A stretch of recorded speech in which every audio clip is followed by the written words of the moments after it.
It is I. No, well, it's me, really, isn't it?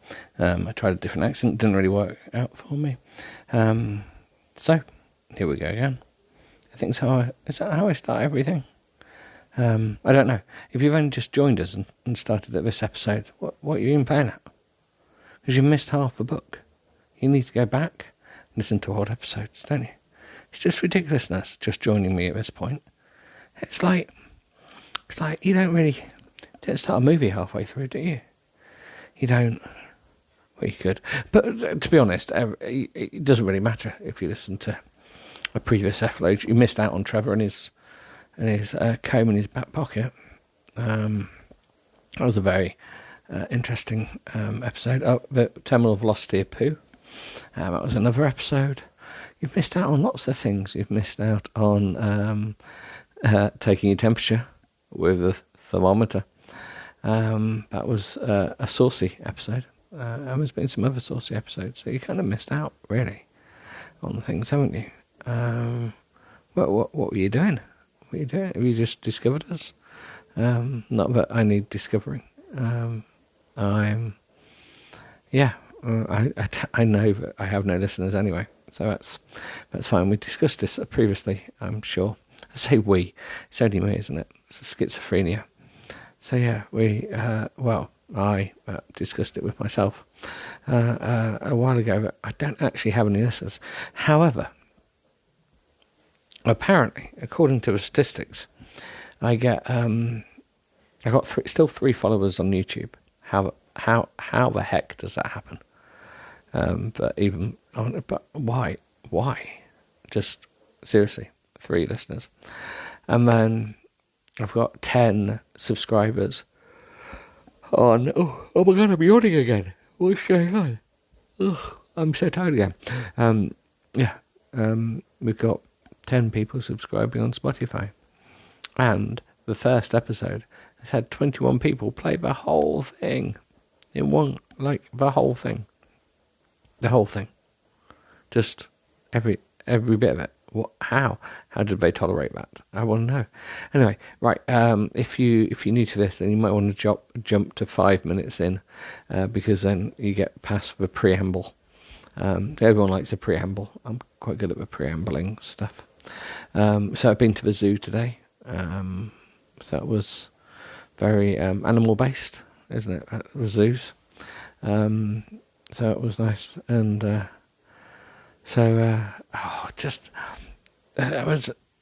can't gripe about it. It's a brilliant zoo, literally. So I went to the zoo, absolutely brilliant. It's the zoo that's got a CBeebies TV show based on it, and it's very good. It is actually really good. I do really like the zoo.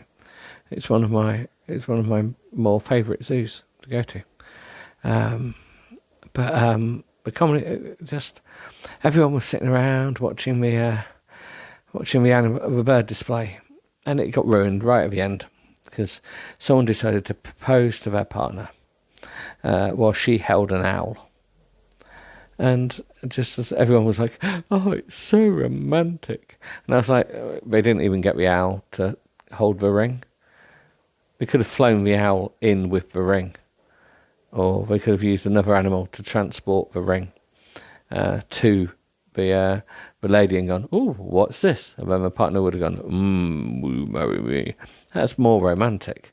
But it probably might not have sounded like that. But she just had an owl on her hand going, "Oh, what a lovely owl." And then she looked down, why is he on his knees? And that was kind of it, really. "Will you marry me?" "Yes, I will." "Lovely." That was it. Really, is that romance? Is holding an owl romantic? I didn't really think that holding an owl was the most romantic thing ever, but maybe it is to some people. I think if the owl had brought the ring, it would have been, or just coughed it up. But even better, if it had an owl pellet and was like going and then vomited up an owl pellet, and there was the ring in the vomit. That would be, yeah, or even better. Oh, just like, Yeah, or a bird of prey comes swooping in, kills some rabbit, dies, rips it apart. Oh look, there's your ring. So yeah, I just feel like I'm very disappointed in the whole romantic. Yeah, romantic.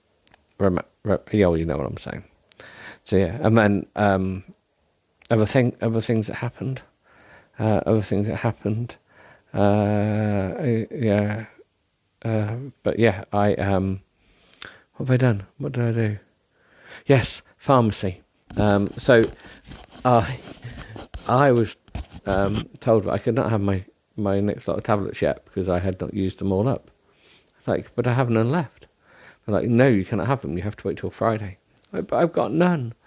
No, I'm like, there I am, really angry with the prescription people. Saying, no, I'm running out. I need more of my tablets because I don't know what will happen if I stop taking them. They've got, no, you definitely have some. I'm like, I don't. I'm like, they're like, yes, you do. So they didn't. They didn't let me have the tablets. I missed the morning, had them on the next day. All okay. I've survived. I'm a bit wobbly, but all good.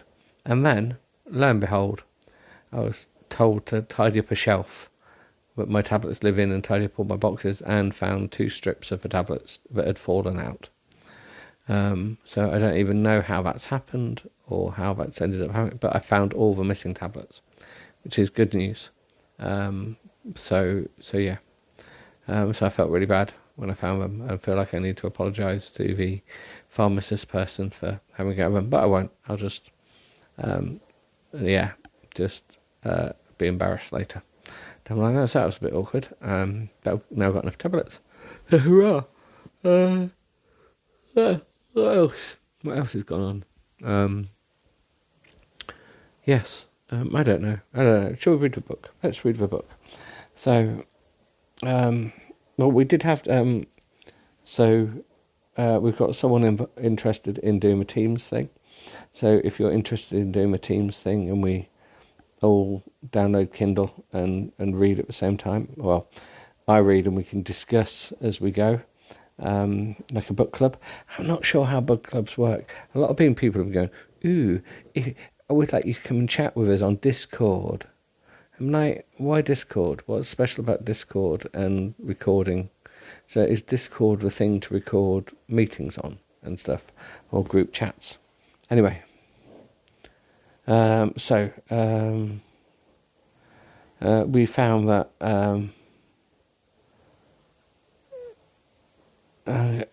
we discovered that he was living in...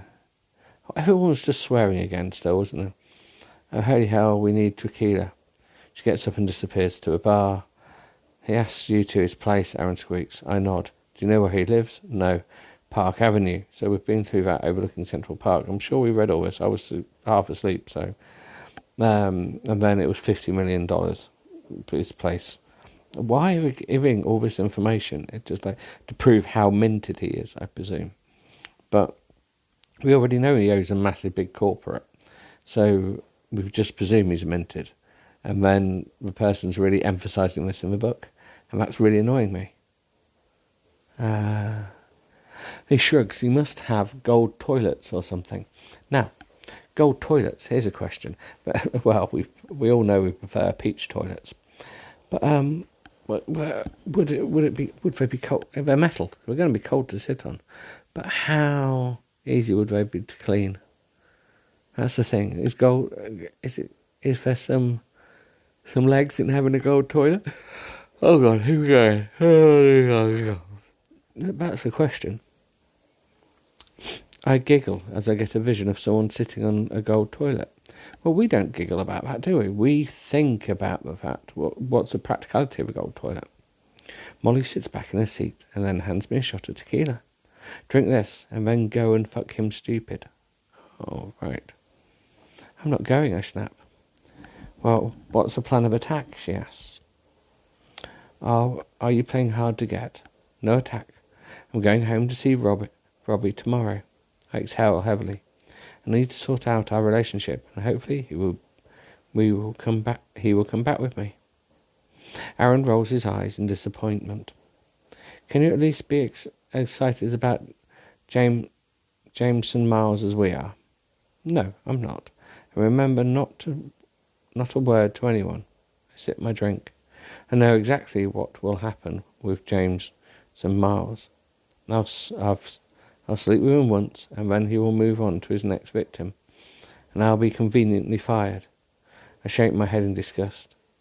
I've worked too damn hard to get this job, and this is the man who didn't even want my number the last time we slept together. Aaron turns up his nose. God, why are we so sensible? Oh, sorry, why are you so sensible? I know, it totally sucks, I sigh. Molly's phone rings. Please let it be Miles Jameson looking for a backup plan. She huffs with an eye roll. Hello?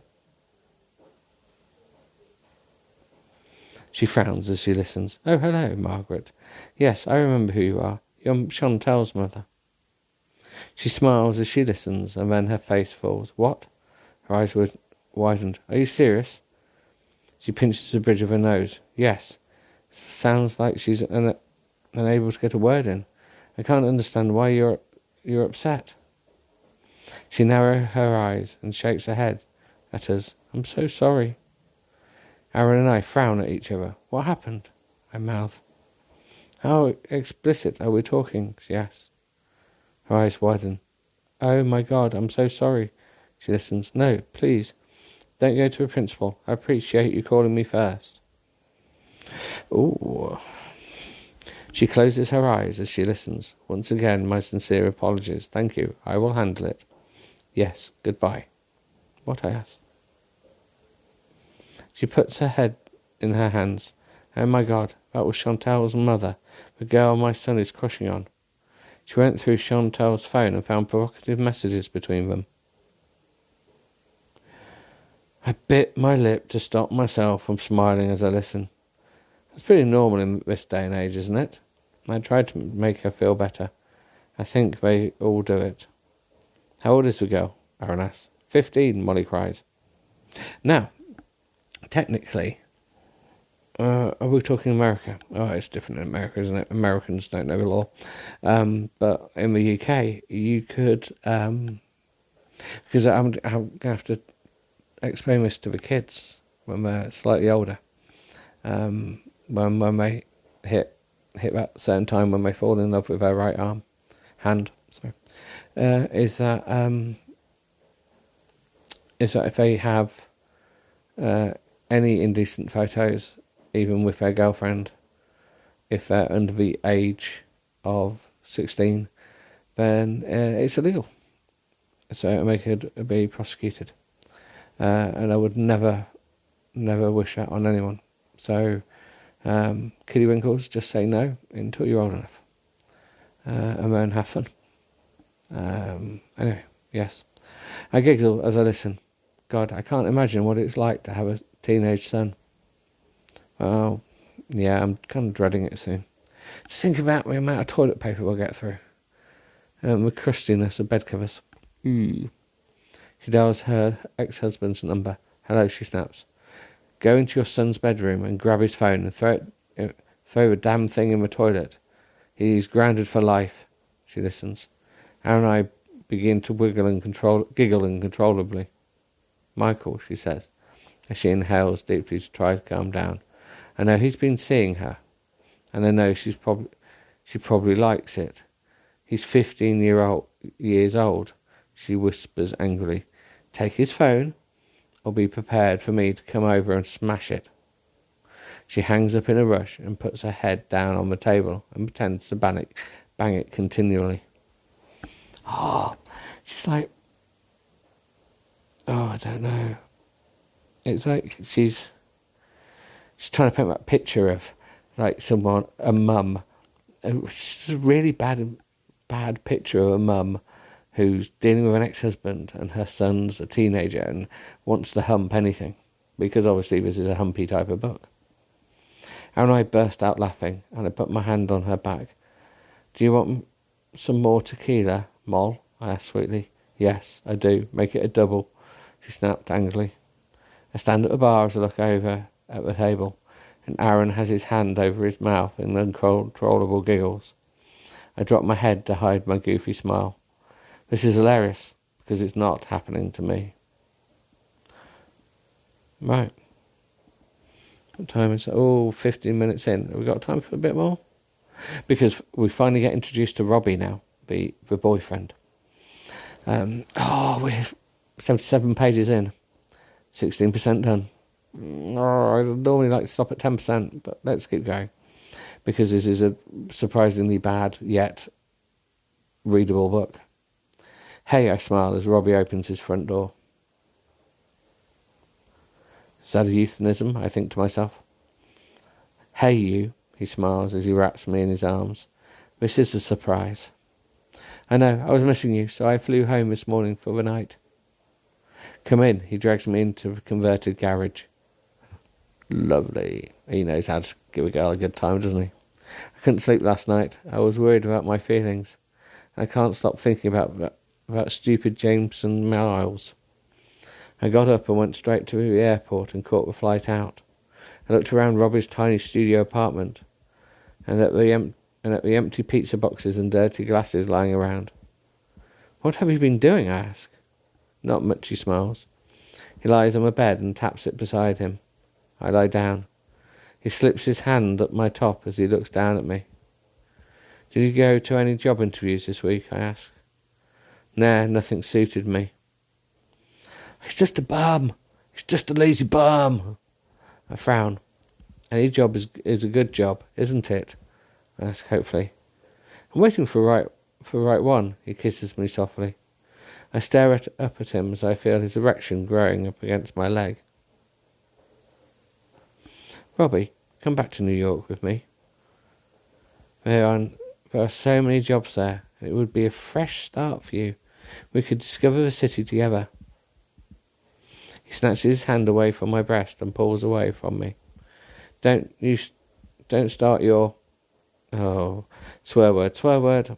I told you I'm not moving to New York. I'm bored with the swearing. It's just swearing for swearing's sake. I sit up in a rash. What's stopping you? You have no job here. What's holding you back? Explain it to me. I like living here. I don't pay rent. My mother cooks all the food. I have a good deal here. Why would I leave? You're 25, Robbie. Oh, we now find out how old Robbie is. Robbie seems to be only 18 in his mind. What's that supposed to mean? She snaps. Don't you want to support yourself and the experience ain't different? No, I like it here. You need to grow up, I snap, and we both stand up. Well, obviously. And you need to come back to fucking Earth. The world doesn't revolve around you. I want to live in New York. I take his hand as I try to get through to him. You should see New York, Robbie. It's paved in gold. They have gold toilets. Oh, Robbie, the lights are so amazing. It's New York. It's a wonderful town. You would never love it there. Also, you would love it there. It has the vibe like I've never felt anywhere else. New York is your dream, Emily, not mine. I'm never moving there. Interesting. So he's never going to move out of that garage. Just get on with your life, Emily. Anyway, I wonder what his dream is. Oh, hell. We are worlds apart. How are we supposed to be together from different sides of the country? I ask softly. He shrugs. You should have thought of that before you applied for this stupid job. It's not a stupid job, I plead. Don't you want to support me in my dream? Are you going to come and visit me at all? I told you, I don't like cities. Oh, maybe he's got agoraphobia. Or claustrophobia, because it's really compact. Oh, that's the old joke, isn't it? You get stuck at your front door if you've got agoraphobia and claustrophobia. So what you're saying is, if I don't fly back to California, I won't see you at all. He shrugs and sits down and picks up his PlayStation remote. Are you serious? I snap as I begin to see red. Flew all the way home to discuss our future, and you're going to play Fortnite? Yes. No, especially since didn't some new thing come out yesterday for Fortnite? Apparently a new patch, but not very good because it was a Star Wars one and it didn't come out on May the 4th. It's May the 4th. May the 4th be with you. He rolls his eyes and starts the game. Quit your nagging. Quit my nagging, I snap. I don't want to live in your fucking parents' garage, Robbie. Don't then. What's wrong with you? I cry in outrage. Why do you want to waste away here? You're 25, Robbie. You need to grow up. He rolls his eyes. If you flew all the way back here to be a bitch, you needn't have bothered. Steam shoots out from my ears. Now, I don't actually believe that happens in real life. If I walk out the door, Robbie, we're over, I say. His eyes rise to meet mine. I mean it, I whisper. I want you in my life, but I won't sacrifice my happiness because you're too fucking lazy to get off your ass and make a future for yourself. He clenches his jaw and goes back to his game. He begins to play. I love how. So, the writers obviously just picked Fortnite because that's like the thing, the game, isn't it? Not like she could. Fortnite's a bit fighting. If he's not actually put in like Minecraft, he starts playing Minecraft because that's like not. But to be honest, it's not really like the thing, is it? If you're setting a scene, someone's living at home in their garage, they're a gamer, and their girlfriend's splitting up with them because they're useless, then you wouldn't really have them playing Minecraft, would you? You have them playing Fortnite. But then she's like going, he begins to play, he goes back to his game.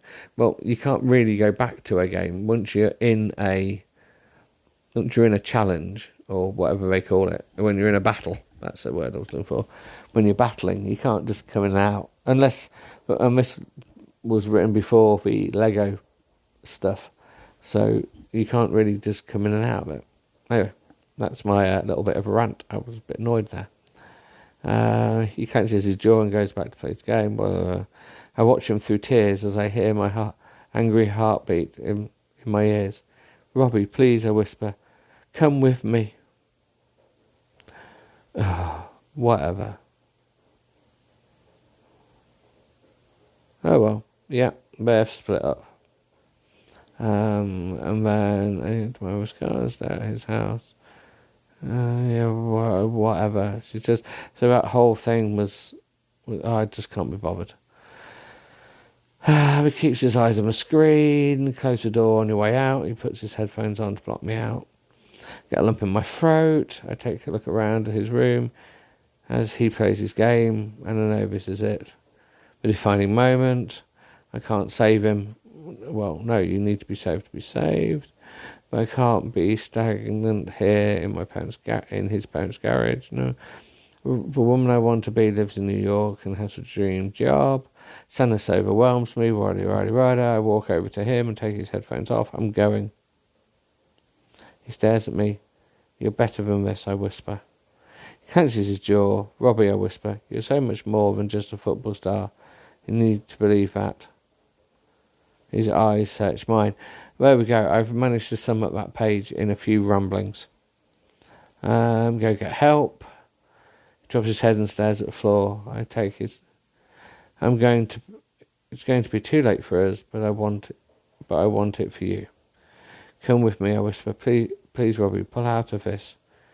If it's not for me, for yourself, I can't. Go and find whatever it makes you happy. You too. I realise he doesn't even want to fight it. He knows this is best. I smile at the bittersweet moment. I kiss him softly one last time, with tears rolling down my... Oh, it's such a move. Apparently, presumably we're meant to be crying, but actually, shit like this really bores me. I slowly start up the car and pull out onto the road. She doesn't look for any cars in the way. She just pulls out onto the road. She's crying as well, so... Oh, hold on, I get into my mother's car.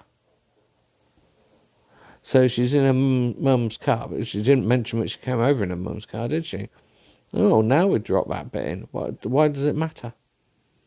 Just into a car.